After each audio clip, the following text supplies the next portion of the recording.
Hello, and welcome to another episode of the TPI podcast, To Think Minimum. Today, we're going to continue our conversation with a special guest, Professor Tom Hazlett. Professor Hazlett holds the H. Macauley Endowed Chair in Economics at Clemson University. Tom will talk about his book, The Political Spectrum, The Tumultuous Liberation of Wireless Technology, from Herbert Hoover to the Smartphone, published by Yale University Press. The professor is also in town for a book talk at the Cato Institute with comments from FCC Chairman Ajit Pai. And it should be mentioned that TPI's fellow Sarah O was a former student, and so she and Professor Hazlett enjoyed getting caught up. We are also joined today by TPI's senior fellow and president, Scott Walston, who will also join the conversation on all things political spectrum. So without further ado, I'll hand it over to the three experts in the room and let them take it away. Thanks, Chris. So I'd like to start us off today by saying that I'm sitting here with my former boss and my current boss, so I better have my spectrum notes ready. I'm so glad to welcome Professor Hazlett to the podcast. I was a law student of his about 12 years ago in his course on economics for lawyers at Scalia Law School at George Mason. I worked for the Information Economy Project for a few years, writing and organizing conferences before studying economics and coming here to TPI.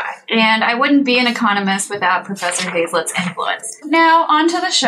Tom, would you mind sharing some of your process in writing The Political Spectrum? Have you been collecting spectrum notes for decades in your desk drawer? You're a leading scholar in spectrum property rights. What inspired you to write this particular book? So thank you, Sarah, and it is a delight to see you producing wonderful academic work and popular articles and off to just a great career in the economics and public policy realm, and particularly in the tech field. And as I look back on a more than 30-year career in academia, I think about my accomplishments. That leads me to take credit for everything you do.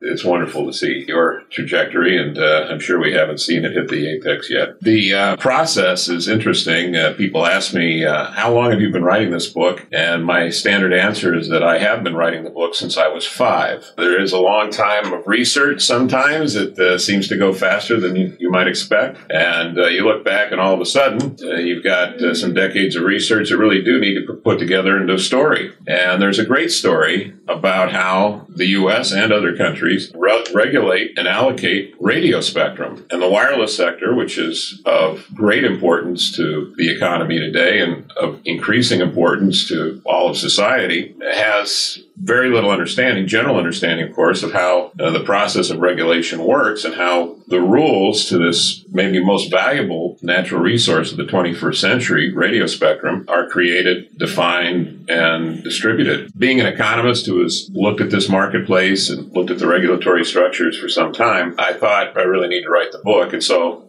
that process at some point means you're just going to sit down and start writing a book. And I think that really took place in early 2013. And there was a book by early 2014. And then there was a submission to academic presses and others and an acceptance of a book that was about 195,000 words. And the Yale University Press says we'd be delighted to publish the best 120,000 words. So then you have another long editing process, and the book comes out in 2017. How did they decide which words were the 120,000 best? Well, there were two complete and thorough edits by a Yale editor who did a very, very nice job, William Fruck. And I, of course, had to come in right behind him and do my revisions. And the book was made better. Of course, it's always painful to leave anything on the cutting room floor, so to speak. But people don't want to read 500 pages or 700 pages.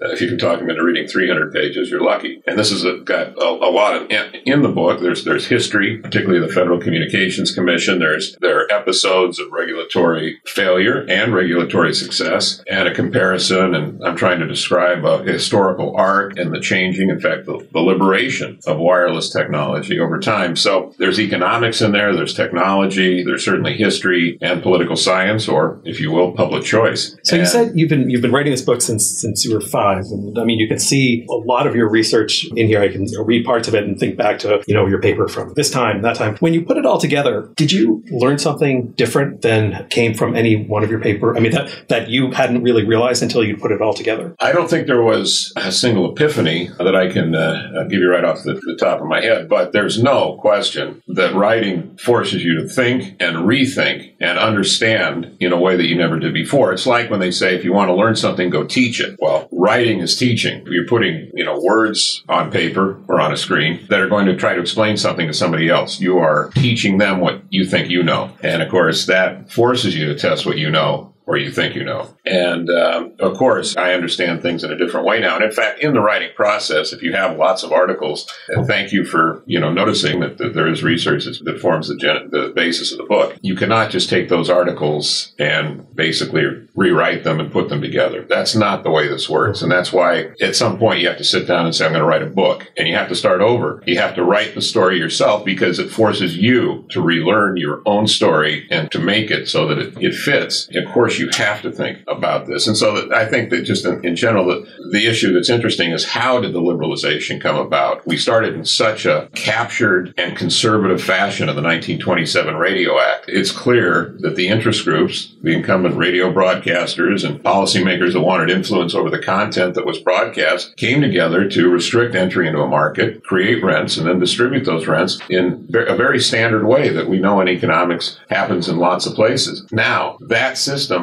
really does a lot of violence to innovation, competition, and consumer welfare over the ensuing decades. And economists, when they come along and start paying attention to this in the 1950s with Ronald Coase, are saying, wow, this is really inefficient, or we think it could be done much better. Let's try more competition. Let's introduce market forces. Well, yeah, it seemed like a good idea to a few people at the time, but how did it come about that some of those ideas eventually were tried? Of course, at the first round, Coase and the economic ideas were vilified, and the established wisdom was very strong and resistant to change. In writing the story where we end up where we are now, where we've seen some really successful deregulation and unleashing of incredible technologies, we have to ask the question, how did that happen? And how can it happen again? Because still, as we sit here today, of course, most spectrum, the great majority, is still squirreled away in these old allocations created by now dead regulators that have little or nothing to do with the modern world and in fact are hostile to progress. So how do we recreate those forces and that very progressive structure that actually moved the old spectrum system into the new world? So tell us a little bit more about how that actually happened. I mean, were these, you mentioned Coase, who was one of the first to say what we were doing was stupid and we should use something more like auctions. Is this a story of great people who were able to push an agenda? Is it a story of potential entrants that became powerful enough to demand changes? What was it that allowed it to change? Yeah, so that's, of course, a great question, and great minds grapple with it, not just in radio spectrum, but in terms of the course of history. And, Deidre McCloskey, who, talks about how economists are too focused on incentives and institutions, and they don't give enough play to culture and ideas. And I appreciate that debate, and I kind of like McCloskey's critique, but it's a hard answer in terms of really narrowing it down. It is clear that the inefficiencies of the old system and the suppression of innovation, in a certain sense, finally got to be too much. And we broke through in ways that were important. Now, I've written previously and tried to extend the book to thinking that the old broadcasting system was fairly easy for the policymakers to jump on and regulate. And it was easy because they knew, as, Herbert Hoover at the Department of Commerce and members of the House and Senate in the United States, and this happens in roughly the same way with different institutions in other countries, these policymakers wanted to control the debate and the influence of the new media. Of course, the first companies that got involved and had broadcasting licenses, they wanted to restrict entry into the market. So it's that public choice story, the capture that takes place early on, the restrictions, they're fairly straightforward to explain. What is harder is how that drifts away. I claim that broadcasting, as easy as it was, because it was a technology where there's a transmitter put in one spot and you blast out, lots of energy to as far as you can go. You have 500 of those licenses nationwide. How simple that is to regulate and how clear an advantage for the policymakers as compared to something like years later, cellular, where you have thousands, tens of thousands of base stations. You've got much more complicated technological decisions. You certainly have a coordination between receivers, mobile receivers, and base stations, and sort of the networking function is hugely complicated relative to the old system. And it's a common carrier service. There's no real political political angle to jumping into cellular. You're not influencing content. You're not doing anything directly to influence elections. Now, of course, a generation later, we see, as we sit here in 2018, well, Facebook, social media, all the discussion today about the 2016 election and some of the influence there. In the long run, some of these things break through. But as decisions are being made in the 70s and 80s about what to do about the emerging medium, you don't have the same political interest, and you do have a much heavier lift for regulators. Just licensing the over 1,000 cellular licenses turned out to be so much of a headache that the regulatory establishment did do something that was a step away from the old system. And as crazy as it sounds, it was a step in the right direction. It was lotteries for issuing the licenses. It was just too much of a paperwork burden to do the old beauty contest method to give out these 1,468 cellular licenses in the 80s. And so we actually went to a less political, even if foolish system. An auction would have been so much more efficient, and we ended up going that way a decade later. It's only more efficient if the secondary markets aren't working, which at the time weren't as well developed, right? But no, there's also the fact that you are squandering. There are rents that are squandered when you have this setup. I mean, the way we did the lottery, we had the fiction that every entrant to the lottery had to be a real phone company, and that was overcome through paperwork and all kinds of, yes, we're a phone company because we got Nortel to certify in these papers that we will be. But anyway, there was paperwork, there was rent seeking, there were transaction costs in the reassignments, and at the end, of course, the revenue is left on the table, and it's efficient. If they're pure rents, it's efficient for the government to go ahead and sell the license, take the rents, and for that portion of public spending, you have an efficiency over a tax that has some inefficiencies associated with it. You save it sort of a public finance dividend. So there really are efficiency savings to what we later went to in terms of auctions and sales of the licenses. But what I'm saying is that how we got to the more liberal position in the emerging mobile market in particular, I think was driven by the lack of political incentive for the regulators to block and control on the one side, and then the much higher level of complexity and literally administrative expense. I mean, you go back to the 70s and 80s, and you will see the FCC arguing that it just, as an administrative matter, is going to have a terrible time doing hearings for 1,468 cellular licenses. And of course, they would have a terrible time. It would be a logjam for years. And the way that worked out is that they did get congressional authority to do lotteries, and then they used that authority, and that cleared the logjam. It still took much too long. It took 84 to 89 to get that big bundle of licenses out. But it could have been complexity on its own that caused the change to happen. Japan still doesn't do auctions, right? They still use the same old beauty contest approach. And I'm sure there are loss of efficiencies there, but nobody's ever said their cellular networks aren't very good. Well, yeah, I don't say it's just the complexity issue. I think it's also the political. It's sort of the demand for regulation by the policymakers, and then the cost of regulation to the policy authority. But auctions are basically the tip of the iceberg on liberalization. And people talk about it, Coase talked about it, but the real liberalization, without any question, is relaxing the rules for those who have rights to use spectrum, delegating authority, if you will, from the regulatory agency to the market, and letting the forces of competition, including, of course, most importantly, customer feedback, govern the public interest. Now, that was a proposal from 1951 by a law student at the University of Chicago named Leo Herzl, who said at the time, yeah, the auction of licenses is important, but the real thing is just making sure that these rights are broad, liberal, flexible use spectrum rights so that you can really have allocation decisions where to get airwaves that are in low-valued uses moved over into high-valued uses. That needs to be in the market and subject to competition, not to regulatory fiat. And so that's in Japan, in China, in Nigeria, in the United States. That's the change over the last 30 years. It's been phenomenally successful. There are other parts to it. Auctions are one. Some countries haven't gone as far on that as the U.S., but I think there are over 50 countries that use auctions now. And certainly another big chunk, and certainly more important than auctions, are just the idea of competition. There can be parallel networks authorized by rival licenses, and that's essentially every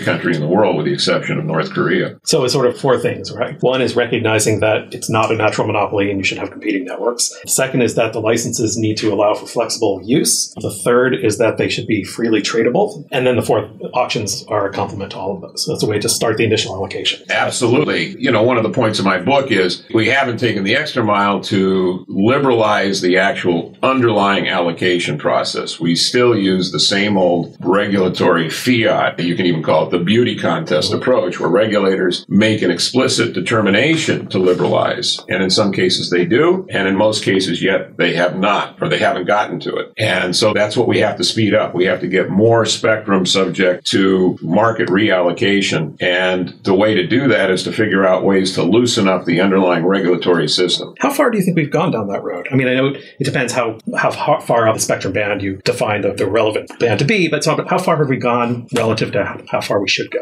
Right. Well, I mean, one quick and dirty way that has been used to estimate it is to say, well, in the prime beachfront properties, say under 6 gigahertz that we like to use for things like mobile telecommunications, which is certainly the dominant sector today, and wireless, you have maybe 20% as a top-end estimate of how much is assigned to liberal licenses and can be freely turned from one use into another use without an authorization by a regulator. And that's how the iPhone gets in the market. They don't go to the FCC, mother may I. They actually go to the carriers and say, we've got a new radio. By the way, it really hogs spectrum. It interferes with everything else in the network, but we want your spectrum to use it. And they literally make market deals. And of course, the iPhone being the iPhone and being the iconic consumer innovation, they actually got paid. Apple didn't have to pay a positive price. They got paid. This is their initial exclusive deal with AT&T. Exactly. Well, they're still getting paid to make the iPhone for networks. I mean, in 2011, plus or minus, but I think that was the year Sprint finally got the iPhone, and they had to commit to paying $20 billion for iPhones over the next 3 or 4 years. And that was significantly greater than the market capitalization of Sprint at the time. So the companies want the iPhone because it's so good. The iPhone has to buy spectrum for the iPhone. The whole point is that they can buy spectrum for the iPhone. They're not like Edwin Howard Armstrong in 1934 when he needed spectrum for his FM radio and had to ask Mother May I, ended up through a very traumatic process, basically being denied by the FCC in a cruel and nasty way that led him to commit suicide. One of the great inventors of the 20th century. And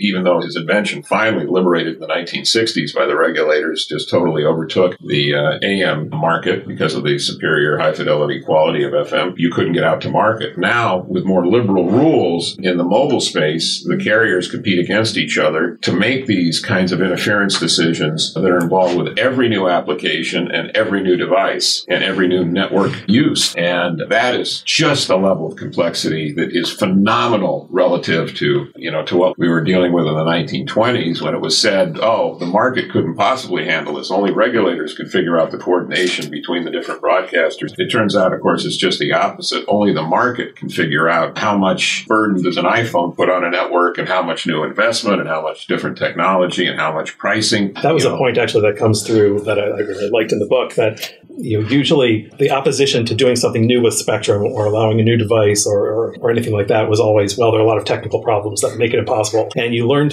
that anytime someone said there was a technical problem, it was just an excuse to protect the existing system. Yeah, it's a great point, and maybe I didn't make it. It's a great point. You made it. Well, I would say maybe I didn't make it enough yesterday at the Cato thing because, in fact, Ajit Pai noted that he liked the technical reasons as the reason to deny anything. And it is amazing if you appreciate what has been done, people show up with something new and different and ask permission because that's the system. And they are told you can't do it for technical reasons. Some of us who have worked at the FCC sort of laugh about that because it's such a cynical ploy. Technical reasons is usually launched by a lawyer who has no understanding of what the technical reasons might be. But it's a great conversation stopper. It means it's too complicated for me to explain it to you, but it's not going to happen. Well, just look over into the wireless marketplace today. There are millions of apps that come onto your smartphones, and they all interfere with each other. And the devices all interfere with each other. And the networks potentially interfere with each other. And it gets worked out with fairly simple regulatory rules and competitive forces. It is impossible to think about that system being run top down under the old Mother May I rules where the FCC says, no, there's going to be one setup here and we're going to define what happens in every license space in terms of the service, the technology, and the business model. Your head explodes. The to even try to consider that possibility. And of course, there wouldn't be the possibility. There would be suppression of the innovation, and that's what happened under technical reasons. Go away, we can't deal with this. Under the current system, the complexity that Silicon Valley and the carriers deal with every day is orders of magnitude above what people were told was problematic and just couldn't be dealt with in the old structure. So that is extremely powerful in terms of the progress, the social progress it's led to, in the economy and in health, in social media, and in so many other areas of society. Even in personal security, crime rates going down as a result of this innovation. Or Uber and Lyft, entirely new sectors of the economy that are built without even a second thought today. Nobody thinks about Uber and Lyft as wireless companies, but they're impossible without the liberalization of spectrum policy. So related to innovation, would you say that there is market demand for liberalizing, like let's say the other 80% of the 600 megahertz band? Or are innovators just deterred by a closed door at the FCC? Why don't we see kind of a rush to the FCC to say, hey, open up the rest of the 80%? At some point, the no is so strong that people aren't even trying to access that spectrum? Yeah, another great question. There is a demand there, and you must have good professors, by the way, to ask a question of that quality. She has to keep asking her, she doesn't get answers. So, yeah, there is demand to open up the spectrum. But, we still have the 1927 Radio Act governing the process. And that creates what some have called, and I like to quote it, an attractive nuisance. That is to say, if you really want, as an innovator, access to radio spectrum, and the current system forecloses that, you could invest in a campaign to convince Congress, interest groups, FCC regulators, the president, whoever is in a position of power to affect this outcome. You could really lobby for liberal access that open up the market to everybody. That's a way to spend a lifetime and probably not make much money, okay? Because you're investing in a public good. The alternative with this attractive nuisance is to go and figure out a way that opens up a little bit of spectrum that can create gains that are captured by your effort to lobby the agency. And of course, that's the bias of the system. And that's, need I say, a problem. So I recently, at the Public Choice Society meetings, gave a little paper on the battle over the 5.9 gigahertz band. Now, that's maybe worth about $3 billion. It's 75 megahertz. It was set aside about 20 years ago by the regulators, specifically for autonomous driving vehicles and other telematics that have to do with automobiles and trucks. And certainly the automobile companies have used that spectrum, want to use that spectrum. They didn't pay for it. There wasn't an auction. There's no liberal use. This is an allocation for a specific purpose with unlicensed rules. You don't have to have a license to operate. You do have to conform to the power levels and the technology rules. Well, there are other people who would like to use that perfectly valuable spectrum. And it's right next to the 5.8 gigahertz Wi-Fi band. So some other companies have challenged the FCC allocation and the automakers' use of it, saying that they haven't made much use. And we ought to peel off, maybe 45 out of the 75 megahertz and allow Wi-Fi radios that are using 5.8 next door anyway to just extend over and use more bandwidth and get better throughput and more traffic on their systems. Of course, the automakers literally say people will die, literally say that will create a direct and immediate threat to human life because of these mission-critical aspects to the vehicle telematics and informatics. They're making the technical argument. It's exactly the same technical argument. We need all this spectrum to do all these various things that we want our cars to do, and if somebody else can use that spectrum at all for technical reasons, none of this will work. It's exactly the same argument. You need to co-author my next book, Scott. I'll put my name on it. Yeah, that is from my book, and that's exactly right. So it's the old technical reasons argument. On the other hand, we don't know how valuable a shift away from the automobile industry, if you will, to the Wi-Fi sector, if you will. We don't know how valuable that shift is and how costly it is, what we give up. So how to decide? Well, of course, in my paper, I say, here, let's think about doing something like this. There's 75 megahertz. The Wi-Fi champions want 45 of it to be available for access for Wi-Fi systems and 30 to be then reserved exclusively for the auto industry. And the auto industry says, no, there's a standoff. It's been going on for years. I assume it'll go on for more. Nobody knows the answer to the question of what the net social value is. Nobody knows that answer. Why not allow the automobile industry in some kind of a consortium? They're well identified because they've been lobbying on this for a long time, and they have their groups that come in front of the regulators to present their views. And we know the car companies that are specifically involved. Let them own that band. In other words, give them a license for liberal rights over all the 75 megahertz. Now, you say, well, that's unfair. There's a windfall. Scott, my co-author, certainly knows that we could fix that. We could say that we will sell you this for, and we could be partners and take 50% of what happens later. And we establish the principle. Now we're just quibbling over the price. That's the side issue. But I'm, as an economist here, just trying to move society forward, I'm perfectly willing to entertain the possibility we literally give this windfall, if you will, to the auto industry. Now, I like that approach because, of course, the auto industry, the instant that they become owners, they ask themselves the question, now, what about those technical reasons? It is 75 megahertz. Maybe if we got to, keep 20 or 30 or 40 for our applications here, or maybe there's a different configuration.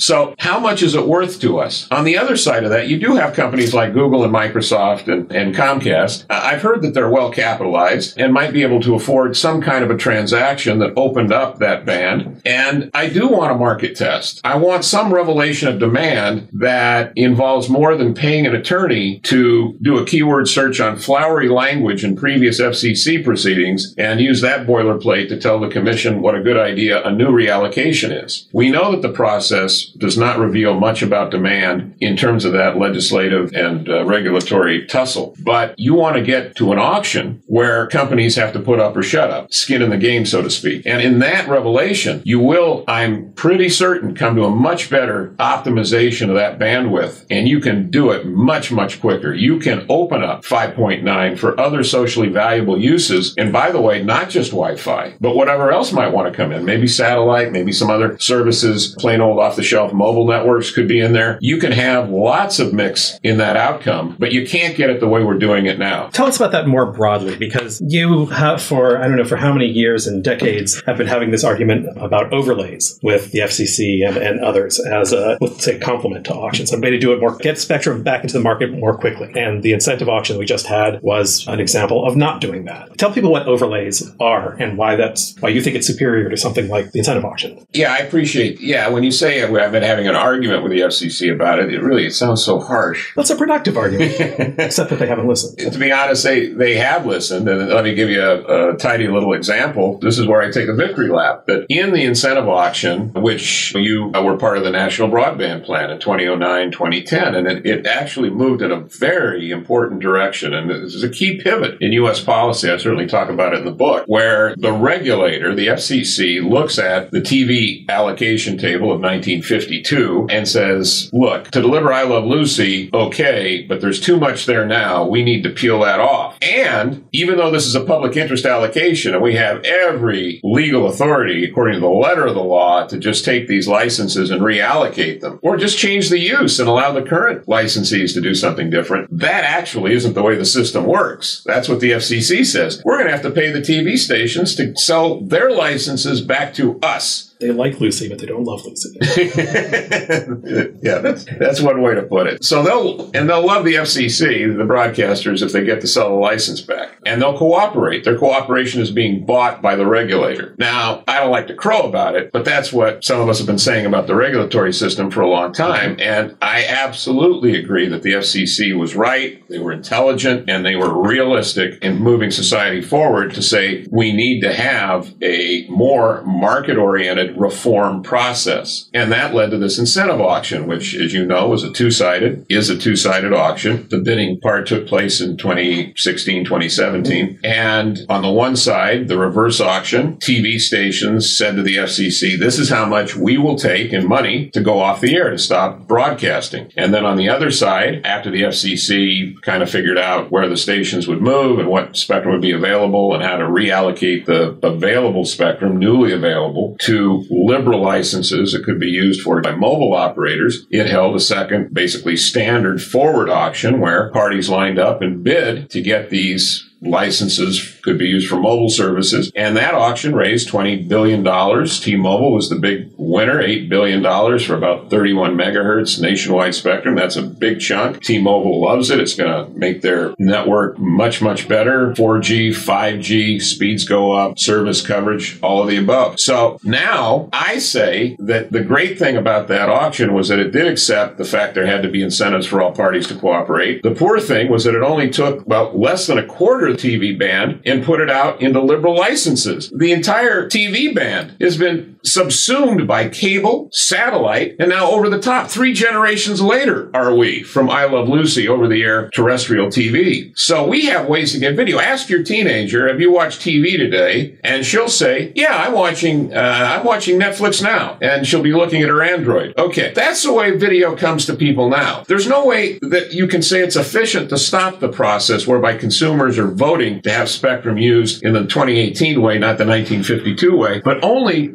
less than a quarter of the spectrum from the TV was allowed to move this way in the incentive auction. I say have an overlay over the entire TV band, and they'd be competitive. You give out several in every market, and you allow the bidders to win the rights to use all of the TV channels that aren't in use today, and they can use those immediately, and then to pay the TV channels that are there. And by the way, they're vested. The TV stations don't have any change in their rights. They can stay broadcasting television they want, but they can sell to the new overlay owner. The overlay owner has technically secondary rights to use the TV spectrum. And so the overlay, what it does is put rights in the market so that self-interested parties can negotiate and cut deals and, in fact, have partnerships and alliances so that they have gains from trade. They do something that's tremendously efficient for society, which is to come past the 1952 TV allocation, get spectrum where it's in the highest valued use today, and then split the gains. That's all it is. It's for the whole TV band. Now, you say the FCC doesn't take, of course they take my position. They have to use overlays. They can't do what they're doing without overlays. And right now in the market, T-Mobile does not want to wait several years to 2020 to get access to all this spectrum it paid $8 billion for. And they're paying the TV stations sitting in what will be their spectrum as per the licenses they purchased. They're paying to get out sooner. And they're having a transition that's very much faster because essentially their licenses now are overlays. And so it just works quicker and cleaner and faster. There are transaction costs when you have the overlays go into the market and you have private negotiations. There are also transaction costs with the government doing this in its own structured way. And the biggest transaction cost that seems to be ignored by some is that 75%, in this particular example of the incentive auction, 75% of the spectrum still is barricaded in the fortress that was put in 1952. And so if you think really that this 23% solution of the incentive auction is the end of it and overlays are rejected, that is just wrong. The FCC has had to rely on overlays in many instances. It is, in essence, an off-the-shelf FCC technology. And in things like television, where there has been an incentive auction, but there's not another one, and the policymakers are committed to only one time, you have to go to something like overlays now to get the other 75% out in the market. So just to come back to the book for a minute and the politics of it, the broadcasters used to be a feared group in Washington. You weren't allowed to do anything to them, and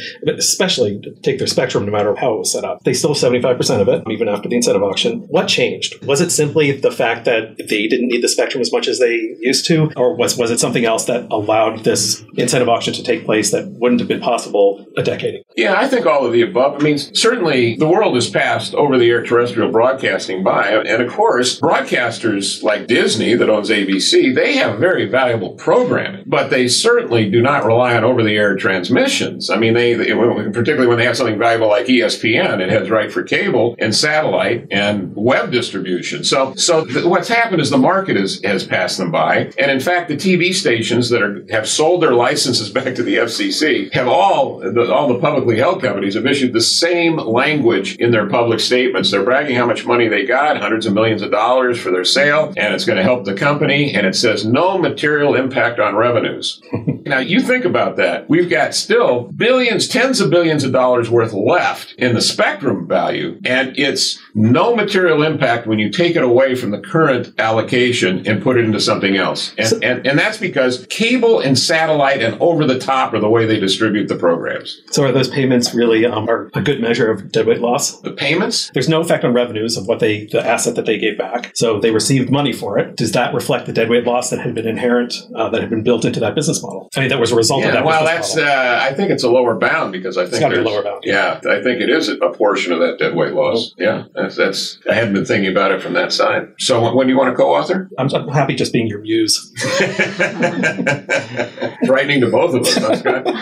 And I think that just about wraps up this very enlightening conversation on where we've been and where we might be going, regardless of if it's more auctions or overlays. Do you want to close us out with any final thoughts or anything else you really want people to know about your book or the spectrum process in general or anything else? Yeah, very briefly. I think that you're involved in the marketplace of ideas here at the Technology Policy Institute. And you talking to me today and you talk to people every day about interesting ideas that might have some impact. And economics, as we've been talking, is so important. Technology is so important. But as Scott was asking me earlier, yes, there are some visionaries and there are some people who actually can move the dial. And it's hard to calibrate. It's even hard to document the fact that there is this change. But when you look back over years, you can see that people like Ronald Coase sort of came in from the cold, was mocked and vilified by policymakers and experts in the industry for a long time. And also regulators, some regulators who had some forward-thinking ideas. And even, FCC commissioners like Glenn O. Robinson in the 1970s who dared to talk about auctions and were set to the side as a little bit off the wall for that. There have been people who have spent their time thinking through, in a serious way, where we are and where we could be if we did experiment with new and better ways of doing business in the regulatory world. So I think that this debate that you people are in the middle of is an important one, and I certainly applaud you and thank you very much for having me talk about my book. Really appreciate your being here. You've been an important part of this debate, engaging with the FCC, both in the FCC and out of the FCC. And the book is fantastic. I commend it to everyone. Thanks a lot for coming, Tom. Thanks, Professor Hazlett. Thank you very much. And this concludes another episode of To Think Minimum. You can find us on SoundCloud, in the iTunes Store, and on Blueberry. See you soon. Bye.